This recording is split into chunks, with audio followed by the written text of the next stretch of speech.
வணக்கம் அன்பு நெஞ்சுகளே. மீண்டும் ஒரு முறை சிந்தனை சிவம் யூடியூப் சேனல் வாயிலாக தங்களிடம் பேசுவதில் மகிழ்ச்சி அடைகின்றேன். நேற்றைய பதிவிலே அந்த 100 1 மார்க் அச்சீவ்மெண்ட் டெஸ்ட் கொஸ்டின் பார்த்துருப்பீங்க.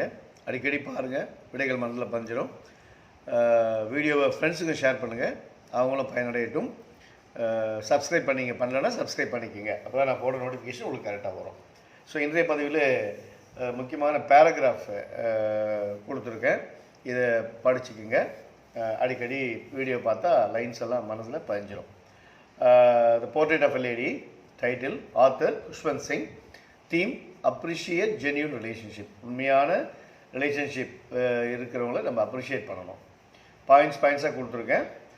உங்கள் டீச்சர்ஸ் கொடுத்த பேராகிராஃப் படிக்க முடியும்னா நீங்கள் அதையும் படிச்சுக்கோங்க.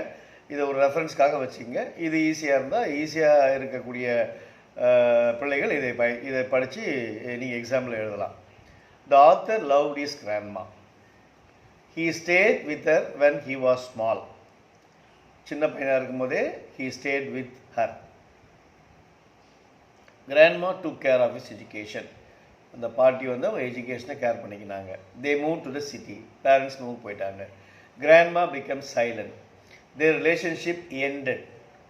The author went abroad. Grandma chanted prayer and fed the sparrows. The author returned after 5 years. She died and the sparrow attended the funeral. நம்ம சிம்பிளாக கொடுத்துருக்கேன். இது படிக்கக்கூடிய ஸ்டூடெண்ட்ஸ் இதை நீங்கள் படிச்சுக்கிங்க. அடுத்தது the queen of boxing.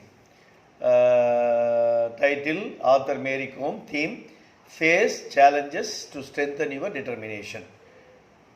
Mary Kom is an Indian woman boxer. She got the silver medal at the World Women Boxing Championship in 2001. She was not happy because she wanted the gold medal. அவங்களுக்கு gold medal வேணும், அந்த மற்ற மெடலில் அவங்களுக்கு happy இல்லை. She got the prize money from the government. After she had won the second gold, she got the government job. Government job கிடச்சிச்சு second gold win பண்ண பிறகு. She won the world championship 2004, 2005, 2006 world championship வந்து அவங்க win பண்ணாங்க. She became successful due to her hard work. அவங்களோட கடின உழைப்பினால் அவங்க சக்ஸஸ்ஃபுல்லாக இருந்தாங்க. She was called the queen of boxing. அவங்கள குயின் ஆஃப் பாக்ஸிங் அப்படின்னு அழைச்சாங்க. அடுத்தது forgetting. Author Robert Wilson Lynd. Theme forgetfulness is a common to all. மறதி என்பது எல்லாருக்கும் பொதுவானது. The author wonders at the great efficiency of human memory. Point number 1 அது. Modern men remembers the telephone numbers, addresses of his friends, the names of actors and actresses, cricketers and footballers. இதெல்லாம் வந்து modern men ஞாபகம் வச்சுப்பாங்க. Human being forget what they don't want to remember.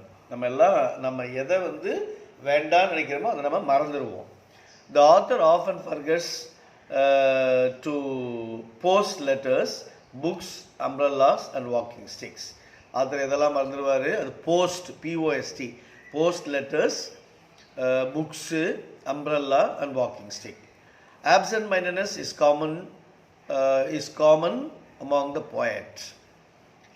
The great writers and composers have exceptional memory power. இவங்க ரெண்டு பேருக்கும், எழுத்தாளர்களுக்கும் composers of music இருக்கு இல்லையா, இசை அமைக்கிறாங்களே, கம்போஸ் பண்ணுறாங்களா, அவங்களுக்கெல்லாம் எக்ஸப்ஷனல் மெமரி பவர் இருக்கும்.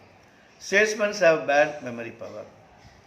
த great poet have great intellectual memory power. இந்த கிரேட் போயட் இருக்காங்கள, அவங்களுக்கு வந்து இன்டலெக்சுவல் மெமரி பவர் அதிகமாக இருக்கும். Most of us are born with enough efficient memories to run a life. நாம் வந்து ஒரு வாழ்க்கையை வாழ்வதற்கு, ஒரு குடும்பத்தை நடத்துவதற்கு நமக்கு என்ன மெமரி பவர் தேவையோ அது கடவுள் நமக்கு கொடுத்துருக்கார். ஸோ இந்த 3 பேராகிராஃப் கொடுத்துருக்கேன். நாளைக்கு அடுத்த 3 பேராகிராஃப் போடுறேன். இதை அடிக்கடி பாருங்கள். இதை படித்து எழுத வேண்டும் என்று விரும்புகின்ற மாணவர்கள் இதை நீங்கள் எழுதலாம். மற்றபடி உங்கள் டீச்சர்ஸ் கொடுத்த பேராகிராஃப் உங்களுக்கு ஈஸியாக இருந்தால் நீங்கள் அதையும் படிச்சுக்கோங்க. வெற்றி பெற வாழ்த்துக்கள். மீண்டும் அடுத்த பதிவில் சந்திப்போம். வாழ்க வளமுடன்.